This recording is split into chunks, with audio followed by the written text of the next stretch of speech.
पंजाब के फिरोजपुर से आनंद के अमूल के एमडी तक का सफर। वर्गीस कुरियन के फेवरेट स्टूडेंट जिन्होंने दिए सारे सवालों के जवाब। आर्य सोडी को तो आपने बहुत देखा, बहुत सुना। आज हम जानेंगे सम्मी सोडी की पूरी कहानी। तू ना थकेगा कभी, तू ना रुकेगा कभी, तू ना मुड़ेगा कभी, कर शपथ कर शपथ कर शपथ। ये लाइन किसी पे फिट बैठती है तो वो अमूल के फॉर्मर एमडी आर्य सोडी पे है, क्योंकि आज मैं पहुंच चुका हूं आनंद में, जो आनंद बर्थ प्लेस माना जाता है मिल्क रेवोल्यूशन का और अमूल का। आज हम आपकी मुलाकात कराना चाहते हैं डॉक्टर आर्य सोडी से। सोडी साहब, आपका स्वागत है। धन्यवाद धन्यवाद धन्यवाद मनोज जी। तो ये बात आपके ऊपर बड़ी चरितार्थ होती है कि ना आप रुक रहे हैं ना कभी आप थक रहे हैं, क्योंकि आज भी आप देखा जाए तो इंडियन डेयरी फेडरेशन के आप प्रेसिडेंट हैं, निफ्टम के आप चेयरमैन हैं, इंटरनेशनल डेयरी बोर्ड में आप बोर्ड मेंबर हैं। क्या है सोडी साहब, रुकेंगे कब? देखिए मनोज जी, पहली बात तो देखिए धन्यवाद, आप गुजरात के चरोतर में एक छोटे से शहर आनंद में आए और बर्थ प्लेस वाइट रेवोल्यूशन है। उससे पहले सरदार पटेल का भी बर्थ प्लेस आनंद करमसदी है। देखिए आदमी की, मुझे नहीं लगता कोई आदमी कभी भी लाइफ में रुकना चाहता है। जब तक आपकी बॉडी में एनर्जी है तो चलते, दिमाग चलता है, बॉडी चलती है, तो आपको काम तो करना ही है। आपकी बचपन की क्या यादें हैं आपके दिमाग में? देखिए एक मनुष्य को अगर सबसे ज्यादा जो यादगार टाइम होता है वो बचपन ही होता है। मैं बहुत फॉर्चुनेट था कि मेरा जन्म पंजाब में एक फिरोजपुर जिला है, बॉर्डर पे है, पाकिस्तान बॉर्डर। हाँ पाकिस्तान बॉर्डर पे एक बहुत ही छोटा गांव था है, रत्ता खेड़ा भाई गुलाब सिंह वाला। रत्ता खेड़ा भाई गुलाब सिंह वाला। हाँ मतलब पंजाब में रत्ता खेड़े बहुत हैं तो आगे ये डिफाइन किया। तो 50-60 घर थे। तो दिसंबर 1958 में हुआ और वो उस वक्त तो जो रिमोट था ना, लाइट वगैरह तो होती नहीं थी। हमारा गांव भी मेन रोड से तकरीबन 5 किलोमीटर दूर है। तो शुरू में 6-7 साल गांव में रहे, वहीं पे स्कूल में पढ़े। एक ही कमरे का स्कूल होता था, 1 2 3 4 5 क्लास एक एक लाइन होती थी कि आप बैठ जाओ। तो टीचर पहले एक को पढ़ाता था, फिर दूसरे को। फिर उसके बाद 1965 की वार जो हुई ना, तो इधर पूरा फिरोजपुर में पूरा ब्लैक आउट हो गया, एविक्शन हो गया, सब लोग छोड़ के जाने लगे, क्योंकि कभी भी लगता था कि फिरोजपुर पे वो आप पहुंच ना जाए पाकिस्तान वाले। तो हम टेम्पररी, डर के कारण, हाँ टेम्पररी पंजाब मेल पकड़ के दिल्ली में चले गए। फादर को थोड़ा कंस्ट्रक्शन का वहाँ पे काम था, तो वहाँ पे जाके दिल्ली में एक प्राइवेट कंस्ट्रक्शन कंपनी होती थी उस वक्त बड़ी फेमस, उत्तम सिंह दुग्गल एंड कंपनी। उत्तम सिंह दुग्गल, वाह। तो वहाँ पे जॉब किया और मदर वहीं पे एक स्कूल था बहुत फेमस, अभी भी बहुत ब्रांचेस हैं, लाहौर मॉन्टेसरी स्कूल। उसमें म्यूजिक टीचर बन गई, क्योंकि उन्होंने म्यूजिक का बहुत शौक था और अच्छी क्वालिफिकेशन भी थी। और हमने जाके वहाँ पे आरकेपुरम गवर्नमेंट सर्वेंट्स की कॉलोनी अभी भी है साउथ दिल्ली में, उस वक्त तो दिल्ली के बाहर पड़ती थी, अभी दिल्ली का सेंट्रल एरिया हो गया। और वहाँ पे जाके हमने किराए पे एक मकान ले लिया। वहाँ पे जो पीएन होते थे, ज़्यादा वो पहाड़ों से आते थे, वो 3-4 पीएन मिलके एक घर पे रहते थे, बाकी किराए पे दे देते थे। तो हमने एक 1 रूम और 1 किचन का तकरीबन उस वक्त 20 रुपये रेंट होता था, लिया। और वहाँ पास में ही वॉकिंग डिस्टेंस पे ही एक दिल्ली म्यूनिसिपल स्कूल था, उसमें एडमिशन ले लिया। पर स्कूल से अब आप बात करते हैं, आप जब 11th पास करके आप निकले, वो आपकी बड़ी फेमस एक कहानी है जो मैं रिसर्च कर रहा था, मेरे सामने आई कि आप पंजाब मेल से निकले, फिर चेतक एक्सप्रेस से होते हुए एक बड़ा ट्रंक लेके एक सरदार जी निकल पड़े थे बिस्तर डाल के। वो क्या कहानी थी आप? नहीं देखिए, हाँ 11th जब मैंने किया, उसके बाद हम वापस, पेरेंट्स मेरे वापस शिफ्ट हो गए गांव में। तो जब बस 11th पास किया, जब तक रिजल्ट आया हम शिफ्ट हो गए थे गांव में। तो फिर पर एडमिशन के लिए अप्लाई कर दिया था, क्योंकि दिल्ली से हाई सेकेंडरी की थी उस वक्त। मतलब इंजीनियरिंग तो एक दिल्ली इंजीनियरिंग कॉलेज था या रीजनल इंजीनियरिंग कॉलेज थे, या 4 के 5 IITs थे। तो हम तो देखिए मीडियोकर थे। हमारे हाई सेकेंडरी में आए थे 54.8% मार्क्स, 55। But not even 55%। हाँ हाँ, पर मैथमेटिक्स में डिस्टिंक्शन थी। हाँ 78%। अच्छा चलिए, तो इसलिए मैथ्स आपका स्ट्रांग है आज भी। हाँ तो फिर नेचुरली दिल्ली के इंजीनियरिंग कॉलेज आईआईटी में तो for the sake of learning ठीक है, हमने एग्जाम दिए, उस वक्त भी रिटर्न एग्जाम होता पर एडमिशन नहीं मिला। पर इंजीनियर बनने का था तो हमको पता चला, मेरा एक दोस्त था संजय मेहता, वो तो कनाडा जा रहा था, तो उसने बोला यार ये दिल्ली स्टेट की कुछ एग्रीकल्चर यूनिवर्सिटी में रिजर्व कोटा की सीट होती है, उसमें उदयपुर की 2 सीट है, Udaipur engineering college, CTI college of technology and agriculture engineering, उसमें 2 सीट्स हैं।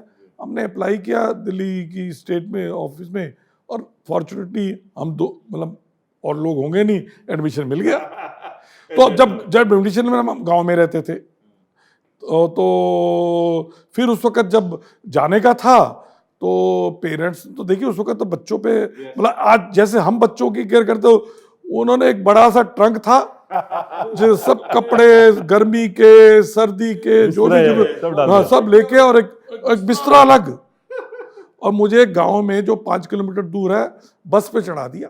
अब आपको मैं ले चलता हूँ कि you know this one line that मैंने आपसे सुनी भी है कि happy accident sums up your life. जो आपकी लाइफ में जो एक्सीडेंट्स हुए हैं अभी तक के, जो अच्छे माने जाते हैं, कि IIM अहमदाबाद में रिजेक्शन के बाद इरमा में सिलेक्शन है, ये क्या मतलब इसके पीछे का? देखिए सारे ही हैप्पी इंसिडेंट है, I think more by default then design. वाह वाह वाह। देखिए जैसे उदयपुर में इंजीनियरिंग कॉलेज में एडमिशन मिलना मोर बाय डिफॉल्ट, क्योंकि एक फ्रेंड ने बोला संजय ने की भी सीट खाली। जब उदयपुर से इंजीनियरिंग किया, मीडियोकर थे उस वक्त, लोग जॉब की चिंता नहीं करते थे, सबको गवर्नमेंट में, आप कॉलेज में होते हैं जूनियर इंजीनियर का अपॉइंटमेंट लेटर मिल जाता था, 2-4 ऊपर वाले पढ़ाई आगे पोस्ट ग्रेजुएशन करने IIT खड़गपुर वगैरह चले जाते थे। पर हमारे को शौक था क्योंकि तो हमारे कुछ सीनियर IIM अहमदाबाद में से निकल के अच्छा कर रहे थे, तो ये भी एक इच्छा थी कि IIM अहमदाबाद से करने का। तो थोड़ा इंटरव्यू में लगता है उन लोगों को हमारा पसंद नहीं आया, तो बाद में रिग्रेट लेटर आ गया। पर इन बिटवीन उस वक्त ना IRMA institute of rural development of Anand की एक न्यूज़पेपर में ऐड आई, और हम सब कॉलेजेस के ऐड उस वक्त न्यूज़पेपर में थे, तो उसमें लिखा था कि डॉक्टर वर्गीस कुरियन, उस वक्त डॉक्टर वर्गीस कुरियन का नाम पीक पे था, बिकॉज वो नेशनल डेयरी डेवलपमेंट बोर्ड के चेयरमैन थे और ऑपरेशन फ्लड इंप्लीमेंट कर रहे थे फॉर व्हाइट रेवोल्यूशन, और उनकी बहुत रिस्पेक्ट थी, father of white revolution obviously. तो उस वक्त मैं 80 तब बिगिन हुआ था तो ऑपरेशन फ्लड, तो वो देखा कि इरमा है, रूरल मैनेजर करने के लिए नया इंस्टीट्यूट खुल रहा है, 1 साल का कोर्स है और 800 रुपए स्कॉलरशिप मिलेगा। आपने कहा ये तो अच्छा, मतलब 800 रुपए अगर आप 1980 में देखें तो बहुत बड़ी बात थी, और उसमें जॉब भी शॉर्ट थी 1200 रुपीज की। जो मेरा सबसे ज्यादा जो ट्रांसफॉर्मेशन हुआ वो इरमा में हुआ, क्योंकि इरमा में जाके जो मेरे क्लास के बाकी जो पार्टिसिपेंट थे ना, वो भारत के सबसे बेस्ट ऑफ इंस्टीट्यूट से आए हुए थे, चाहे वो हाँ श्री राम ऑफ कॉलेज हो, IITs हो, बिट्स पिलानी हो, स्टीफेंस कॉलेज हो, बहुत वैरायटी ऑफ पीपल कमिंग पूरे इंडिया से, और बहुत अच्छी बैकग्राउंड के थे, बहुत अच्छे। बट मैं आपको थोड़ा सा, अब डॉक्टर कुरियन के बारे में बात कर रहे थे, वर्गीस कुरियन के बारे में, हम वो आपके मेंटर रहे हैं, आपने उनके नीचे बहुत अच्छी से ट्रेनिंग ली है, तो आपका क्या अनुभव रहा? एक चीज आपने जो सीखी हो उनसे, जो आपको आज भी याद है और आज भी आप इम्प्लीमेंट करते हैं अपने दिनचर्या में, जो आज कर रहे हैं आप काम? देखिए डॉक्टर वर्गीस कुरियन से हमारा जो इरमा का फर्स्ट बैच है बहुत फॉर्चुनेट, क्योंकि पहले दिन हम जो लैंड किए, पहले दिन शाम को जो हमारी हाई टी रखी, डॉक्टर वर्गीस कुरियन थे, वाह, त्रिभुवनदास पटेल थे, सामने से देखना, त्रिभुवनदास पटेल, वाह, मतलब जो व्हाइट रेवोल्यूशन के जो फाउंडर्स थे या अमूल के जनक है वो थे, उनसे इंटरेक्शन किया, उसके बाद रेगुलर इंटरेक्शन होता रहा, तो बहुत इंस्पायरिंग था। और उस वक्त जो इरमा की जो फाउंडर्स थे ना, जैसे प्रोफेसर रवि जे मिथाई, जिन्होंने IIM की फाउंडेशन, वही थे इन्वॉल्व, हेंस द फाउंडेशन। हाँ, और माइकल हॉल्स हैं हार्वर्ड बिजनेस स्कूल से, और फिर फोर्स, तो they were the best of the professional. तो उसके बाद जो डॉक्टर कुरियन, फिर फॉर्चुनेटली अमूल में भी जॉब मिल गई, और तकरीबन मैं कह सकता हूँ मेरा उनके साथ 30-31 साल का, अब बोलो इंटरेक्शन होता है, पास कभी बहुत दूर से देखते थे या बात करते, फिर धीरे धीरे एंड में तो डॉक्टर कुरियन के लास्ट मोमेंट जब when he passed away in Nadiad kidney hospital, we were there. Wow, so I can say कि पूरी seen the जिंदगी, journey हाँ, throughout. देखिए डॉक्टर कुरियन ने जो ये भारत में जो रेवोल्यूशन लाए, और वो आपको मालूम एक्सीडेंटल आए थे, तो उन्होंने उनसे जो काम करने का तरीका देखा, जो उनका वैल्यू सिस्टम था ना, आई थिंक वो हमारे अमूल में जो भी काम करते उसके डीएनए में है। और वैल्यू सिस्टम में सबसे पहले जो उन्होंने पार्टी, तो इंटेग्रिटी, कि आपकी संस्था के प्रति आपको ईमानदारी, तो इंटीग्रिटी को आपने हमेशा से इंटेग्रिटी, ऊपर रखा। एक्सीलेंस। यस, मतलब आप किसानों की संस्था, इसका मतलब ये नहीं कि you will compromise. Best of the buildings, best of the architects, best of the equipments, best of the professional, best of the advertising agencies, best of the creativity. अब अमूल में देखिए, किसी चीज में हम किसी से कम नहीं है। हेंस आप लोगों ने इतना बड़ा भी किया। बाकी पंक्चुअलिटी है, जो फार्मर्स के लिए आपको निडर होकर काम करना, जो निडरता थी उनसे सीखी, फियरलेस रहे आप उसके। बिल्कुल। तो मैं अभी बात करता हूँ सोडी साहब, जैसे आपने 1982 में ज्वाइन किया अमूल, आप जब जयपुर गए, तो हर किसी की लाइफ में हर फेज में कोई ना कोई मेंटर या गुरु या कोई एक शिक्षक आता है जो आपको कुछ ना कुछ सिखा के जरूर जाता है। ये राजीव वर्मा का एक केस है कि जब आप गए जयपुर, तो राजीव वर्मा आपके साथ थे और आपने कहा भी है रिकॉर्ड में कि आपने बहुत कुछ सीखा उनसे। आप उनके बारे में या अपने जयपुर के बारे में बताइए प्लीज। देखिए, जयपुर में मैं तो इरमा से निकला और सीधा, क्योंकि इरमा से जो लिया सीनियर सेल्स ऑफिसर रिक्रूट करके मुझे जयपुर भेजा गया कि आपको जयपुर में अमूल का ऑफिस शुरू करना है, और क्योंकि वहां पे वोल्टास अमूल की मार्केटिंग कर, अच्छा, वोल्टास के ऑफिस में जाता था। हाँ, उनके लोगों के साथ मुझे सब डिस्ट्रीब्यूटर के पास लेके गए कि ये हमारे डिस्ट्रीब्यूटर है, आपको जो इसको अच्छा रखना है रख दो। मतलब ये बड़प्पन है। Yes yes. पर आपने जब अमूल ज्वाइन किया, वो 121 करोड़ का टर्नओवर था, और आपने मेरे ख्याल से लगभग 70। देखिए, जब अमूल ज्वाइन किया, हालांकि अमूल बटर ज्यादा सब जगह जाना जाता था, बटर के नाम से जाना जाता था, और चीज के नाम से, और ईस्ट में अमूल स्प्रे हमारा बेबी फूड के नाम से, क्योंकि मिल्क पाउडर था, डेयरी व्हाइटनर। जब मैंने ज्वाइन किया, अमूल में जो दूध आता था, क्योंकि किसी भी डेयरी संस्था को दूध तो 12 लाख आता था लीटर प्रतिदिन, और हमारे 121 करोड़ का टर्नओवर था 1982 में। और पिछले साल हमारा देखिए 61,000 करोड़ टर्नओवर और 270 लाख लीटर दूध आया प्रतिदिन पिछले साल। पिछले साल। ये साल तो मेरे ख्याल से 75,000 करोड़ का कुछ प्रोजेक्शन था। हाँ, 70 से ऊपर हो जाएगा जी। ओह, 70। हाँ, मतलब देखिए 75 भी हो जाएगा। अभी क्या है कि उस वक्त मैंने सपने में भी नहीं सोचा था कि अमूल, जब तक मैं इस संस्था में रहूंगा, पहली बार ये नहीं सोचा कि 40 साल रहूंगा और एमडी बन जाऊंगा। सवाल ही नहीं पैदा होता। मतलब मेरा कभी थॉट आया था कि आप MD तक पहुंच सकते हैं? जब स्कूल में पढ़ते थे तो वो पीएंस की कॉलेज में रहते तो लगता कि चपड़ासी की नौकरी मिल जाए, अच्छा है। जब कॉलेज में गए तो वहां पे सब लोग जूनियर इंजीनियर गवर्नमेंट और तो लगता जूनियर इंजीनियर बन जाए, अच्छा है। इरमा में आया तो एग्जीक्यूटिव असिस्टेंट एग्जीक्यूटिव की जॉब होती थी। जब एमडी बने पहली बार सोडी साहब, तो डॉक्टर कुरियन का क्या रिएक्शन था आप जब मिले जाके उनसे? देखिए, डॉक्टर कुरियन उस वक्त ऑलरेडी रिटायर हो गए थे जून, पर उनका घर बहुत पास में था। पर वो 2006 में जब रिटायर हुए, उससे पहले मेरे उनसे बहुत अच्छे रिलेशन थे, और 2006 से 2010 तक भी मैं उनसे रेगुलर मिलता रहता था। आई डोंट नो, उनकी फॉन्डनेस थी मेरे लिए, कभी भी फोन कर, मतलब आप मानेंगे, मेरी डॉटर, जो बड़ी डॉटर है, उसने यहीं से डेयरी टेक्नोलॉजी किया, 14-15 गोल्ड मेडल मिले, तो न्यूज़पेपर में आया। जिस दिन न्यूज़पेपर में मैं बाई चांस टूर पे जम्मू में था, हैं, तो उन्होंने फोन किया मुझे कि सोडी कॉन्ग्रेचुलेशन, कहाँ हो? मैंने कहा बाहर हूँ। जब वापिस आओ तो अपनी डॉटर को लेके मेरे पास आना। तो मुझे स्पेशली उनके पास गया, उन्होंने मुझे अच्छी गाइडेंस दी बच्चों के बारे में कि बच्चे जो ज़्यादा पढ़े लिखे तो उनका कैसे ध्यान रखना चाहिए। तो उनके पता नहीं, जो जब मैं पहली बार बना तो उन्होंने यही कहा, देखिए भाई, मतलब वो तो देखिए वेटरन थे, कोऑपरेटिव, उन्होंने एक ही चार बोली कि अगर आप इस पोजीशन में कभी भी कोई भी ऐसा डिसीजन मत लेना जिससे किसानों पे कोई इम्पैक्ट है, उनकी रिटर्न पे इम्पैक्ट है। आप सिर्फ कंज्यूमर और किसानों का दिमाग में रख के चलोगे तो ही आप सफल होगे।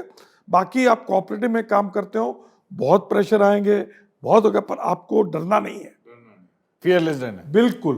वो हम देखते भी थे। देखिए लोग, कई लीडर बात करते हैं, पर हमने तो उनको पूरा देखा हुआ, तो हमको मालूम है कैसे करने का।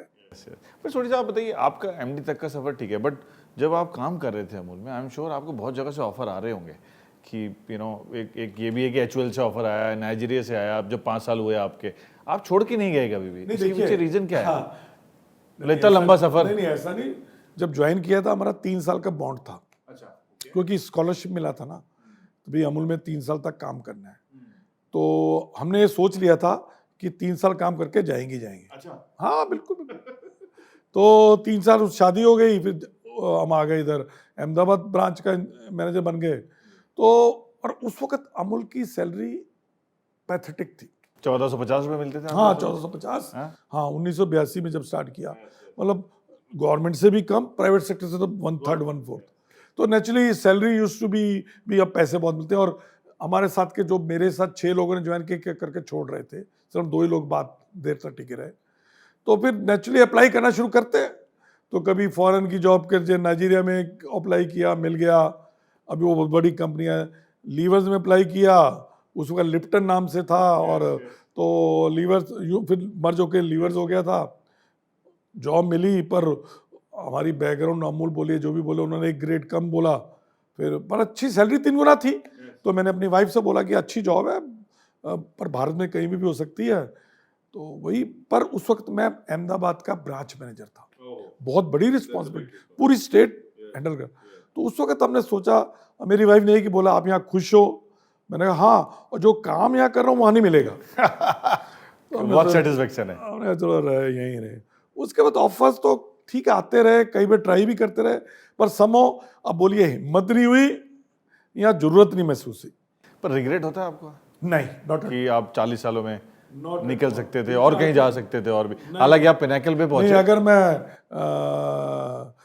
पीछे मुड़ के देखूं तो मैंने, लगता है मैंने जो भी डिसीजन लिए बहुत अच्छे लिए। पर आप जब जून 2010 में एमडी बने, 12-13 साल का आपका अनुभव रहा एज एमडी ऑल्सो, सबसे पहला जो टफ सिचुएशन आपने जो देखी हो, जो आपको लगा हो कि ये क्या करना है, आप ऐसी कौन सिचुएशन है जिसको आप एलैबोरेट कर पाए और कैसे बाहर आ पाए? देखिए, नहीं टफ सिचुएशन तो देखिए कोऑपरेटिव में आती रहती है। उस वक्त जो एक कमर्शियली सबसे बड़ा डिसीजन हमको लेना था, 2010 में की बात है, जब मैं नया एमडी बना, हमने दिल्ली में और गुजरात के बाहर दूध लॉन्च कर दिया था, अमूल मिल्क, दिल्ली और गुजरात बाहर। और सेल भी बढ़ गई थी, प्रोडक्ट की सेल भी बढ़ रही थी। प्रॉब्लम आ रही थी कि गुजरात में जो दूध की ग्रोथ आ रही थी, वो मार्केट की ग्रोथ के हिसाब से बैठ नहीं रही थी। तो उस वक्त तक हमारा एक ही था, Gujarat cooperative milk marketing federation, means हमको गुजरात के किसानों से ही दूध लेना है। अच्छा।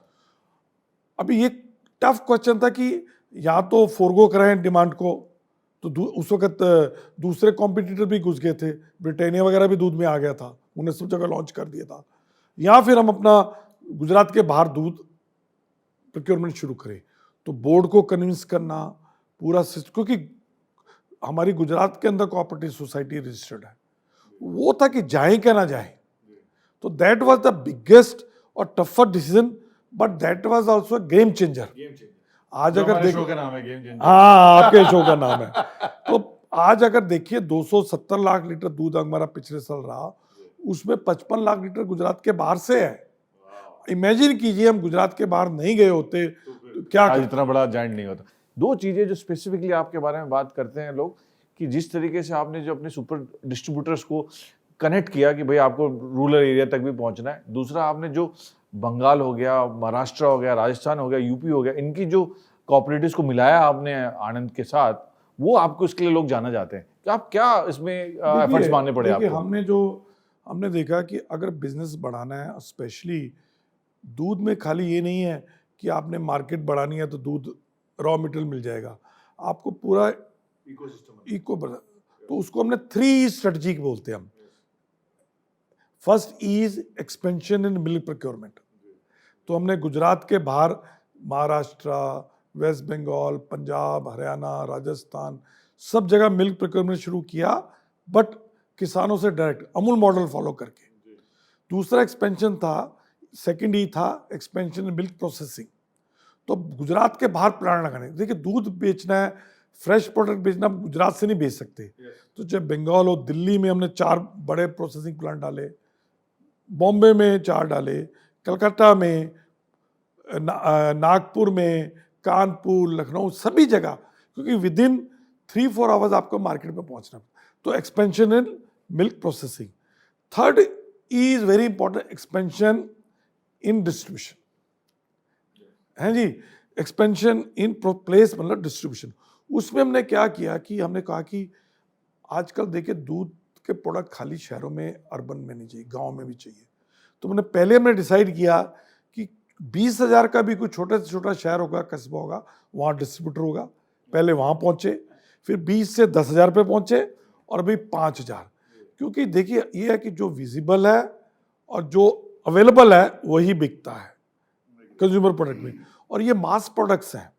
सो आई थिंक डिस्ट्रीब्यूशन पे जो हमने एम्फेसिस दिया, 10,000 डिस्ट्रीब्यूटर बना दिए, और 8,000 के करीब हमने पार्लर पूरे इंडिया में खोल दिए विजिबिलिटी के लिए, और 95 प्रोसेसिंग प्लांट डाल दिए हैं।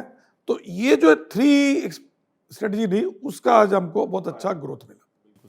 पर आपकी एडवर्टाइजिंग स्ट्रेटजी के बारे में भी लोग बहुत बात करते हैं कि आपने जिस तरीके से अपनी एजेंसीज को एम्पावर किया, आपकी कंसिस्टेंसी है एडवर्टाइजिंग में। अमूल दूध पीता है India, Amul taste of India, वो चेंज नहीं हुआ। हाय सर, हालांकि उसका प्रारूप चेंज होता रहा, पर आप जैसे डाकुना को आपने एम्पायर कर रखा है कि पोल्का डॉट कल का जो आप कैंपेन, उसके बारे में बताइए, आप कैसे कर रहे थे? देखिए, पहली बात तो डॉक्टर कुरियन से हमने सीखा कि आपको best of the professional agencies hire करके रखनी है और उनको पूरी फ्रीडम देनी है।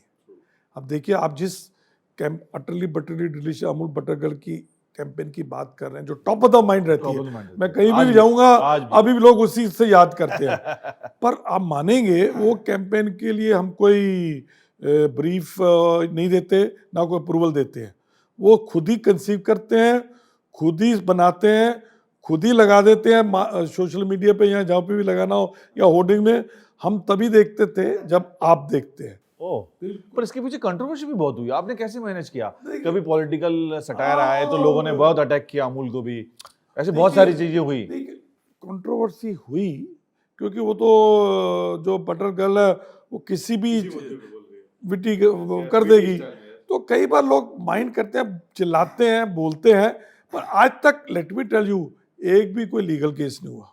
हाँ, मुझे याद है जो कंट्रोवर्सी हुई थी ना क्रिकेट में कि कुछ वो फिक्सिंग की, तो उस वक्त हमने डाला था दाल में कुछ काला है।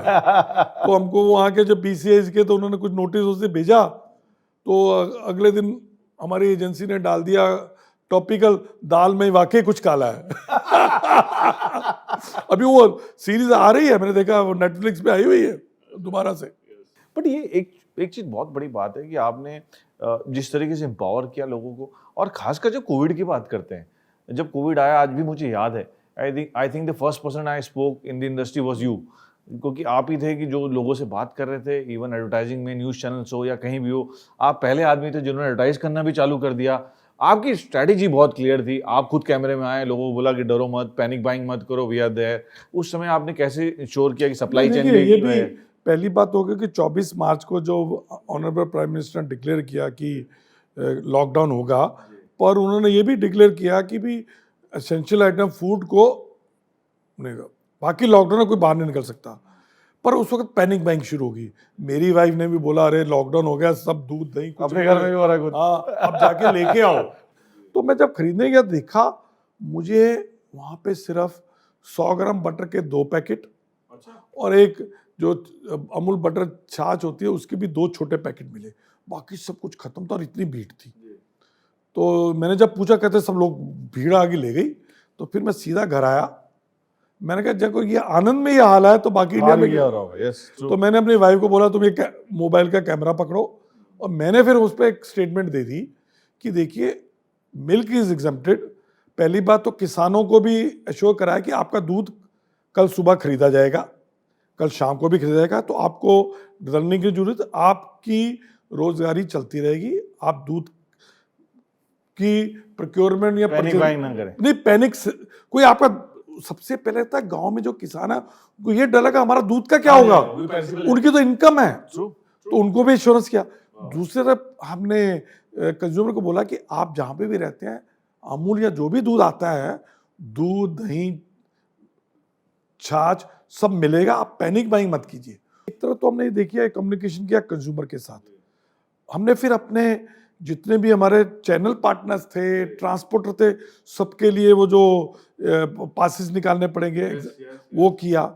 एडवर्टाइजिंग में क्या देखा, हमने देखा कि सडनली ये एक्चुअली कोविड से पहले ही, जो लॉकडाउन से तकरीबन 2 हफ्ते पहले ही हमारे शशि सिन्हा और नितिन करके बैठे थे मीडिया का कि लोग, क्योंकि पार्शियल लॉकडाउन पूरे वर्ल्ड में हो गया था तो लोगों ने एडवर्टाइजिंग ब्रांडिंग कम कर दी थी। तो अब हमने सोचा यार दिस इज द, देखिए when is the best time two by anything, जब प्राइसेस लो हो। अच्छा, और एडवर्टाइजिंग जो होती है ये ब्रांड बिल्डिंग कोई ओवरनाइट नहीं होती, इज नॉट, ये कोई सेल के लिए नहीं होती, ये ब्रांड बिल्डिंग। तो हमने कहा अच्छा हम अपना बजट डबल कर देते हैं, पर आप हर चैनल से हर न्यूज़पेपर से बात करो कि हमको 1+1 दो। बजट डबल किया और सबसे स्कीम ली, और कई जगह तो हमने जो प्रोग्राम महाभारत वगैरह दूरदर्शन पे स्पॉन्सर किए। सो अब बात करते हैं कि आपके नीचे अंदर ट्रेनिंग जयंत मेहता ने भी ली लंबी, ठीक है, आज वो कंपनी के एमडी हैं, इंचार्ज एमडी हैं।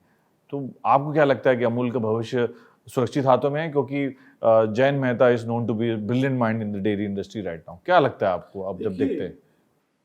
डॉक्टर कोरियन ने जो अमूल में प्रोफेशनल रखे ना, best of the schools best of the people रखा। तो हमारे पास जो भी टीम है अमूल में, they are the best of the professional, marketing बोले, season display, very selfless, dedicated. मुझे नहीं लगता कि जिस पाथ पे, जिस ग्रोथ पाथ पे, जिस सिस्टम्स पे हम जिस ऑब्जेक्टिव से चल रहे हैं उसमें कोई चेंज आने वाली है। तो देखिए ये डीएनए बन गया। अभी हमने तो अमूल में हम भी दूसरों की तरह ज्वाइन किया था, पर हमें अंदर डीएन त्रिभुवनदास पटेल और डॉक्टर वर्गीस कोरियन का, और वो बाकी मेरे कलीग्स में भी है। तो आप मानते हैं कि अमूल सुरक्षित सेफ हाथ, बहुत सेफ हाथ है। जिस तरीके से आपका रिलीविंग आया सामने लोगों के, वो लोगों के दिमाग में आज भी सवाल है, क्योंकि जो लेटर आया था बहुत स्ट्रांगली वर्डेड लेटर था। I think that's got question in lot of people's mind. मैं चाहता हूं आज आप क्लियर कर दीजिए कि उसके पीछे रीजन क्या था। मैं बता देता हूँ क्या है एक्चुअली। क्या है कि मैं एक्सटेंशन पे 4 साल से था, बोर्ड से बात भी हो रही थी कि अभी वो कह रहे थे कि आप और रुको। फिर जब एक बोर्ड मीटिंग में सर्कमस्टेंस ऐसे कि मैंने कहा अभी मुझे जाना है, और वो भी कह रहे थे ठीक है अभी नाउ वी आर रेडी। पर जो आप लेटर की बात कर रहे हैं, एक्चुअली मैंने रेजोल्यूशन दिया, बोर्ड ने एक्सेप्टेंस लेटर। अच्छा, रेजिग्नेशन आपने दिया था? मैंने दिया, क्योंकि बहुत एक सेक्शन मीडिया का ये भी कह रहा था कि दे वर आस्क्ड टू गो, आपको बोला कि आप जाइए एंड ऑल दैट। रेजिग्नेशन दिया, बोर्ड ने मैं चाहता हूं कि क्लैरिफाई हो जाए। एक्सेप्ट किया, मुझे बोर्ड के सब मेंबर्स ने फेयरवेल दी, कम से कम 15-20 फोटो के, सब एक बोर्ड मेंबर ने, चेयरमैन, स्पीचेस दी। हमारे चेयरमैन ने, हमारे वेरी सीनियर जो चेयरमैन है श्री शंकर भाई, जो उन्होंने भी स्पीच दी, जयंत मेहता भी वही थे। तो ये नहीं, हाँ उसके बाद मीडिया ने या पॉलिटिशियन ने किया क्या, मैं उसमें पढ़ना नहीं चाहता। नहीं, बट एक चीज तो मैं आपको कहता हूँ सोडी साहब कि आप लोगों ने जो मिलके अमूल की जो फाउंडेशन रखा, कुरियन साहब की लेगेसी को आपने आगे बढ़ाया, वो तो 101% रहनी है।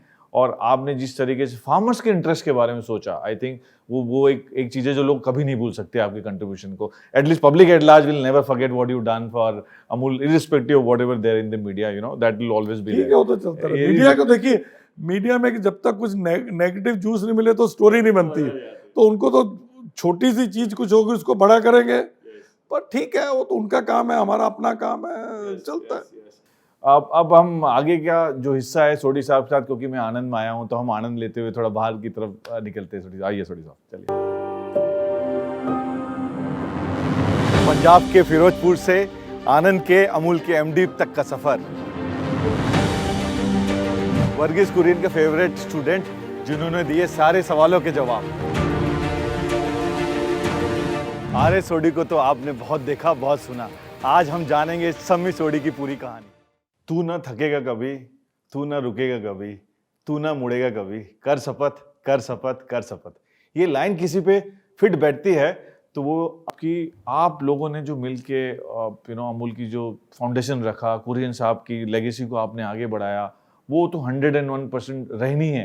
और आपने जिस तरीके से फार्मर्स के इंटरेस्ट के बारे में सोचा, आई थिंक वो एक चीज़ है जो लोग कभी नहीं भूल सकते आपके कंट्रीब्यूशन को। At least public at large will never forget what you done for Amul, irrespective of whatever there in the media, that will always be ठीक है, वो तो चलता रहे। मीडिया को देखिए, मीडिया में कि जब तक कुछ नेगेटिव जूस नहीं मिले तो स्टोरी नहीं बनती।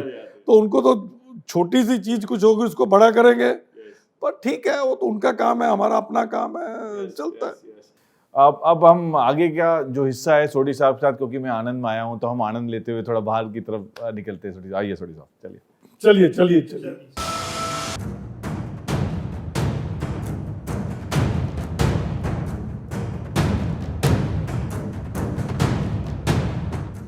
तो सोडी साहब, मैं आपसे समझना चाहूँगा, अब आप इस पड़ाव में हैं कि आपका जो एक्सपीरियंस है, 40 साल 41 साल जो आपने काम किया है डेयरी सेक्टर में, और आप जो करंट रोल में हैं अभी, आप इंडियन डेयरी एसोसिएशन के प्रेसिडेंट हैं, आप निफ्टम के आप चेयरमैन हैं, इंटरनेशनल डेयरी बोर्ड के आप बोर्ड में मेंबर भी हैं, तो आप कैसे फ्यूचर देख रहे हैं डेयरी इंडस्ट्री का इंडिया में खासकर? देखिए, मैं अभी भारत की एक 74 साल पुरानी संस्था है पूरी डेयरी इंडस्ट्री की, इंडियन डेयरी एसोसिएशन। इनका हेडक्वार्टर दिल्ली में है और 4 जगह जोनल ऑफिस है। इसके मेंबर्स होते हैं सारी डेयरी प्रोसेसिंग, कोऑपरेटिव, प्राइवेट, जितने भी रिसर्च साइंटिस्ट इंस्टीट्यूशन होते हैं, यूनिवर्सिटीज़ हैं, डेयरी इक्विपमेंट्स बनाने वाली कंपनीज हैं, फार्मा कंपनी है, कैटल फीड की कंपनी, सब इसके मेंबर्स हैं और 3,500 मेंबर हैं। देखिए, और इंटरनेशनल डेयरी फेडरेशन पूरे विश्व की सेम संस्था है, और NIFTEM and ministry of food processing का। देखिए, डेयरी का भविष्य भारत का वही है जो भारत के ग्रामीण भाग का है। इस वक्त डेयरी देखिए है, इसकी टोटल वैल्यू तकरीबन 11 लाख करोड़ है। वाह, 11 लाख, ये और इंडिया की बात कर रहे हैं। सबसे बड़ा क्रॉप है, और इसमें ऑर्गेनाइज की जो वैल्यू है तकरीबन 3 लाख करोड़। इतनी बड़ी कोई और इंडस्ट्री नहीं है। और हर साल ऑर्गेनाइज सेक्टर 10 से 12% बढ़ रहा है, और टोटल डेयरी उद्योग 6% बढ़ रहा है। और अगले आने वाले 25 साल में जो अमृत वर्ष आएगा 2047 में, हमारा डेयरी का प्रोडक्शन 3 गुना होगा। और आज जो हम दूध की हमारी अवेलेबिलिटी 440 है, वो हो जाएगी तकरीबन 850 ग्राम। और हमको अगर उस मुकाम पे पहुंचना है जिसमें कि आज अगर मान लो से 3 गुना, हमको देखना है कि डेयरी उद्योग में 2 चीजें चाहिए। एक तो किसानों को दूध का अच्छा भाव मिले, दूसरा टेक्नोलॉजी ऐसी हो कि आपकी प्रोडक्टिविटी बढ़े, आपकी प्रोडक्ट की क्वालिटी अच्छी हो, और एक एक्सपोर्ट मार्केट बहुत बड़ी बनने वाली है। आज अगर हम 222 मिलियन मीट्रिक टन प्रोड्यूस कर रहे हैं, और 25 साल बाद हम तकरीबन 630 मिलियन मीट्रिक टन बनाएंगे, तो हमको तकरीबन 15% 100 मिलियन मीट्रिक टन बाहर एक्सपोर्ट में ट्रेड करना है। और अभी ये नेग्लिजिबल है। वो तभी पॉसिबल होगा कि जब इंडिया की डेयरी इंडस्ट्री पूरे वर्ल्ड में कॉम्पिटिटिव हो, cost wise, technology wise and quality wise. तो इंडियन डेयरी एसोसिएशन और हमारा ये काम है कि कैसे भारत की डेयरी इंडस्ट्री को उस लेवल पे लेके जाना। उसके लिए क्या साइंस चाहिए, क्या टेक्नोलॉजी चाहिए, मेंबर्स को देनी, पॉलिसी मेकर्स, पॉलिटिकल लीडरशिप, उनको बताना है कि व्हाट फ्यूचर क्या है डेयरी इंडस्ट्री का, और उसमें क्या एरियाज में पॉलिसीज बननी चाहिए। क्योंकि डेयरी इंडस्ट्री में हम एक चीज मांगते हैं, हमको कोई सब्सिडीज नहीं चाहिए। आज डेयरी इंडस्ट्री इतनी, देखिए पूरे वर्ल्ड में भारत की नंबर है, कोई सब्सिडी नहीं। जो भी खर्चा हुआ है, जो भी गवर्नमेंट की इन्वेस्टमेंट हुई है, स्टेट गवर्नमेंट की हुई है, वो है इंफ्रास्ट्रक्चर में।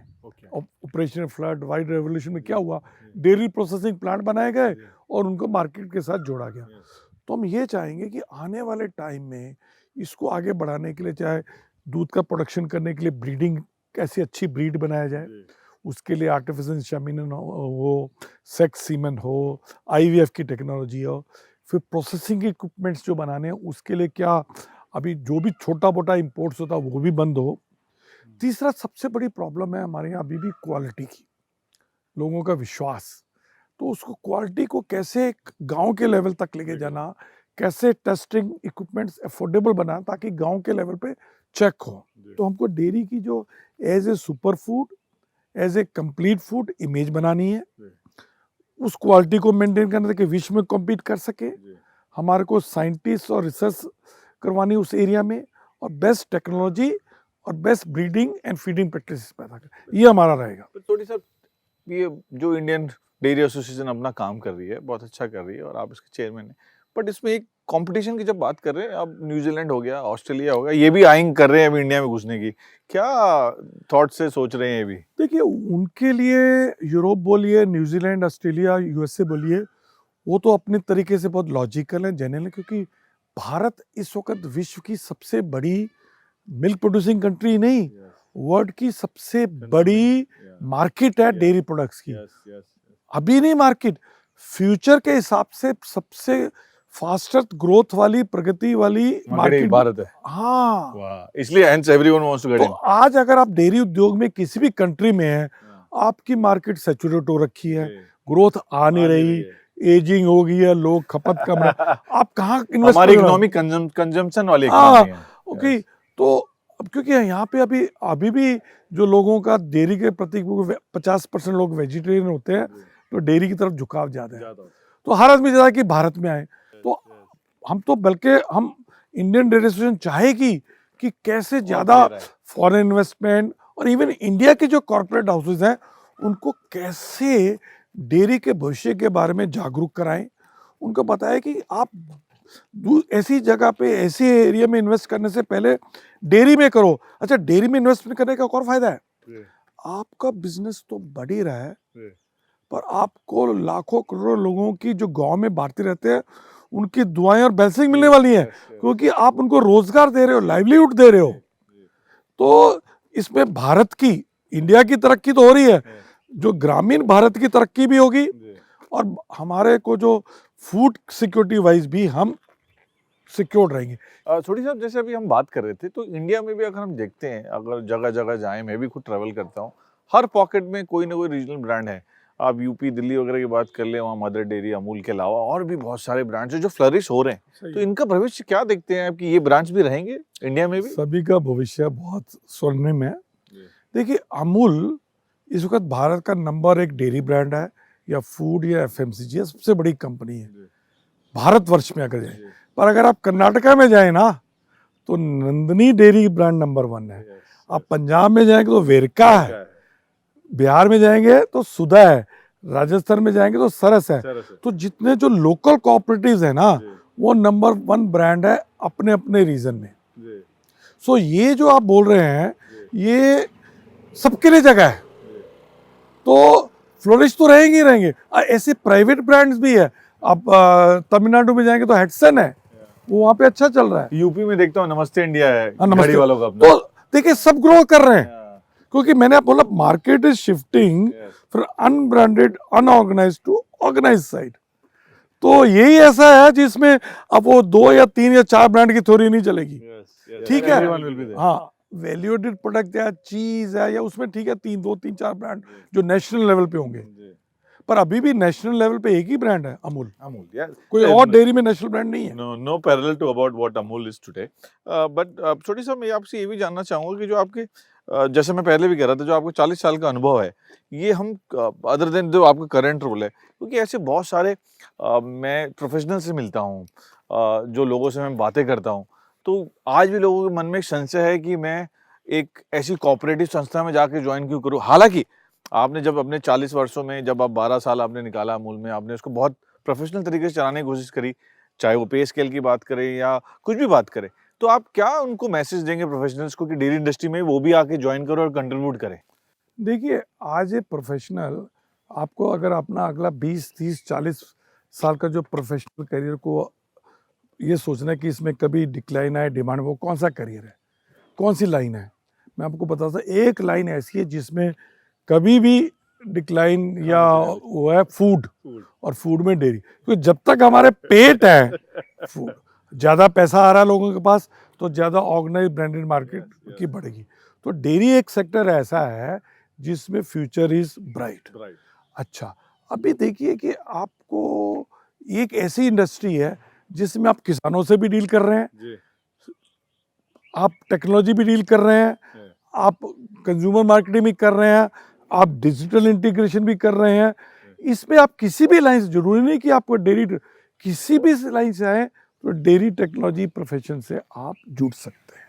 जैसा आपने कहा कि आदमी रिटायर नहीं हो सकता, आदमी को चलते जाना है, बट क्या आप अभी समय दे पा रहे हैं अपनी फैमिली को, कि जो आपकी एक्टिव लाइफ रही है, being the MD of Amul, travelling and all of that, बिल्कुल। आप आपकी 2 डॉटर्स भी हैं, जो अपनी अपनी जगह में सेटल्ड हैं, क्या आप समय दे पा रहे हैं अपने घर? देखिए, अभी घर पे तो जैसे जैसे आपकी प्रोफेशनल लाइफ बढ़ती है, एक चीज बढ़ी है कि जैसे जैसे आप बढ़ते हैं, आपका घर का साइज बढ़ता है पर रहने वाले कम लोग होते कम हो जाते हैं। जाते हैं। अब दोनों बच्चे, हमारी बड़ी डॉटर वैंकूवर कनाडा में सेटल हो गई है, हाँ। छोटी डॉटर आर्किटेक्ट है, वो अहमदाबाद में, दोनों की शादियां हो गई। जी, ठीक है, वो आते रहते हैं, जी, पर अभी मुझे 2 महीने ही हुए हैं देखिए। जी, तो अभी तो ठीक है, जो होता है वो पीरियड होता है कि आप पूरा पैकिंग कर रहे हैं, वो कर रहे हैं, पर डेफिनेटली मेरे इंडियन डेयरी एसोसिएशन का भी सालाना अधिवेशन था 3 दिन यस, जो पहले। भी हुआ गांधी में। हाँ, श्री जी, अमित शाह जी अमित भी शाह जी आए। आए थे। यस, और स्पेशली आपने कोऑपरेटिव के बारे में बात की ना अभी, यस, देखिए अभी भारत सरकार ने भी जान लिया है जी, कि भारत को, मतलब रूरल भारत को अगर डेवलप कराना है तो तो कोऑपरेटिव्स है। यस, यस, क्योंकि कोऑपरेटिव्स क्या है, ये कोऑपरेटिव्स एक बिजनेस करने का मॉडल है मॉडल है। जिसमें छोटे लोग मिलके अपनी प्रोडक्ट और सर्विसेज एग्रीगेट करते हैं, जी, फिर उसकी मार्केटिंग करते हैं, जी, और जो भी प्रॉफिट होता है वो सप्लायर्स को मिलता है। जी, तो ये अभी कॉर्पोरेट की जिम्मेवारी किसको थी, भारत के सबसे काबिल जो कैबिनेट श्री अमित शाह जी को, और उन्होंने आते ही काफी, देखिए आप इस बजट में भी देखिए जी, काफी कुछ अनाउंसमेंट यस, हुए यस, हैं। यस, यस, और एक्सपोर्ट, अब मैंने आपको बोला कि हमको कम से कम 100 मिलियन मीट्रिक टन एक्सपोर्ट करना है, तो उन्होंने ऑलरेडी एक नेशनल लेवल की एक्सपोर्ट कोऑपरेटिव ऑर्गेनाइजेशन बना दी है कि जो एग्रीकल्चर और डेयरी एक्सपोर्ट्स को देखेगी। Yes, yes, so that way potentiality भी है। और फैमिली को तो देखिए, फैमिली अभी थोड़ा ठीक है, घर पे ज़्यादा रहता हूँ, घूमता भी हूँ, क्योंकि अभी घर से काफ़ी काम करना पड़ता है, यस। बट आई थिंक आदमी बैलेंस कर लेता है। जैसे आपको देख के आई थिंक बहुत कम लोग बता पाएंगे कि आपने 64 वर्ष अपनी ज़िंदगी के निकाल लिए हैं और आज भी आप बड़े फिट हैं। क्या दिनचर्या रहती है आपके नॉर्मल तौर पे?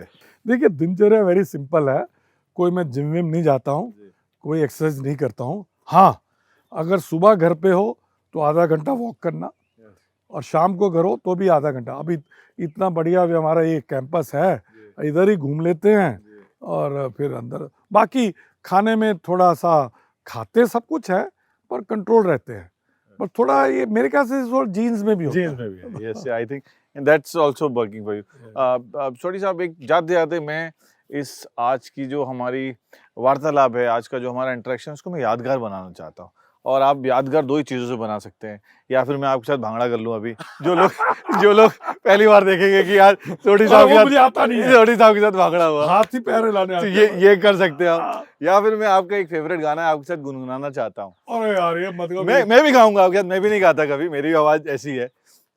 जो आपको गाना है चाँद सी महबूबा हो मेरी, तो हाँ। मैं 2 लाइनें आपके साथ मैं भी खुद गुनगुनाना चाहूँगा कि जो हमारे दर्शकों के लिए ये एक संग्रहालय होगा कि आज उन्होंने सोडी साहब आपको को भी गाना पड़ेगा। बिल्कुल, बिल्कुल। चलिए चलिए। चाँद सी सी महबूबा महबूबा होगी होगी मेरी मेरी तो ऐसा मैंने सोचा था, हाँ क्या तुम बिल्कुल वैसी हो जैसा मैंने सोचा था। वाह, वाह! Thank you, very thank much. You, thank you, धन्यवाद मनोज जी, धन्यवाद। जैसा कि आपने देखा, आज मैं आनंद में था और गुजरात की एक फेमस कहावत है कि आप गुजरातियों से पहले कुछ भी सवाल पूछें कि आप कैसे, वो कहते हैं कि मजामा। तो आज मेरे ज़िंदगी के सबसे मजामा वाला मोमेंट था, क्योंकि मैंने डॉक्टर आर एस सोडी के साथ वो पल जिए, उनकी ज़िंदगी के 40 साल के अनुभवों को जिया, जिस तरीके से उन्होंने शुरुआत करी पंजाब से और अमूल के एमडी बनने तक का सफ़र, और आज भी वो कैसे फार्मर्स के हितों में काम कर रहे हैं। Thank you very much.